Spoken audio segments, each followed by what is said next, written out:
একটি ঘটনা কল্পনা করুন, সমাজের একজন সম্পদশালী বা ক্ষমতাশালী ব্যক্তি দ্বারা সমাজের অন্য প্রান্তের একজন গরিব মাজলুম মানুষ নিয়মিত অত্যাচারের শিকার হচ্ছেন। এই জুলুমকে প্রতিরোধ করার মতো শক্তি, সামর্থ্য, টাকা পয়সা কোনোটি ওই গরিব লোকের ছিল না। অন্যদিকে অর্থ, ক্ষমতার অপব্যবহার এবং নানা অসৎ উপায় অবলম্বন করার কারণে সেই ধনী বা সম্পদশালী লোকটি ছিল ধরাছোঁয়ার বাহিরে। এই ঘটনাটার কথা কল্পনা করলে আমার মাথায় সবসময় একটা জিনিস আছে, সেটা হচ্ছে যে মহান আল্লাহ তাআলা কেন পরকাল নামক একটি জিনিস রেখেছেন, কেন আমাদের মুসলিমদের জন্য পরকালে বিশ্বাসটাকে বাধ্যতামূলক করে দিয়েছেন। আমাদের অনেকের মাথায় এরকম চিন্তা আসে যে আল্লাহ তাআলা এই ইহকালের পরে পরকাল নামক একটি জগৎ কেন রেখেছেন। বিশেষ করে আমরা যারা যুব সমাজ আছি তাদের মাথায় প্রায়ই আসে যে আল্লাহ তাআলা পরকাল নামক জগৎটা কেন রাখলেন। এই জীবনটা শেষ হওয়ার পর যদি আর কোনো জীবন না থাকতো, তাহলে আমাদের নফসের চাহিদা মতো হাসি তামাশা ফুর্তি করা যেত, অন্যের সম্পদ সহজেই কুক্ষিগত করা যেত। এমন কোনো হীন অপরাধ নেই যেটা মানুষের দ্বারা করা সম্ভব হতো না।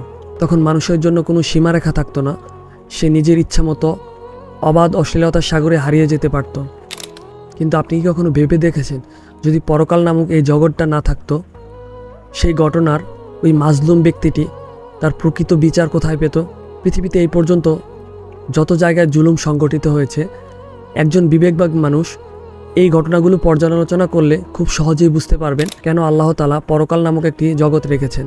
অবশ্যই যারা অসহায় মানুষদের প্রতি জুলুম করে তাদের এভাবেই পার পেয়ে যাওয়া উচিত নয়। যদি বিচার দিবস নির্ধারিত না হতো, তাহলে প্রতিটি প্রাণী এই দুনিয়ার বুকে জুলুমের প্রতিযোগিতায় নেমে পড়ত। আল্লাহ তাআলা কোরআনুল কারিমে সূরা ইব্রাহিমের 42 ও 43 নম্বর আয়াতে বলেন, তুমি অবশ্যই ভেবো না জালিমরা যা করে সে বিষয়ে আল্লাহ উদাসীন। তবে তিনি তাদের সেই দিন পর্যন্ত অবকাশ দেন যেদিন তাদের চোখগুলো বিস্ফোরিত হবে, যেদিন ঊর্ধ্বমুখী হয়ে ভীত বিহ্বল চিত্রে তারা দৌড়াতে থাকবে। নিজের দিকে দৃষ্টি ফেরানোর সময় তাদের হবে না। সেদিন কঠিন ভয়ে তারা শূন্য হৃদয় হয়ে যাবে। পরকাল হলো এমন একটি ইনসাফের জগৎ যেখানে কারো প্রতি বিন্দুমাত্র জুলুম করা হবে না। সেদিন প্রতিটি মানুষ তাদের দুনিয়ার কর্মফল অনুযায়ী ন্যায় বিচার পাবে। সূরা আনআমের 164 নম্বর আয়াতে আল্লাহ তাআলা বলেন, প্রত্যেকে নিজ নিজ পাপের জন্য দায়ী থাকবে, কেউ অন্যের পাপের বোঝা বহন করবে না।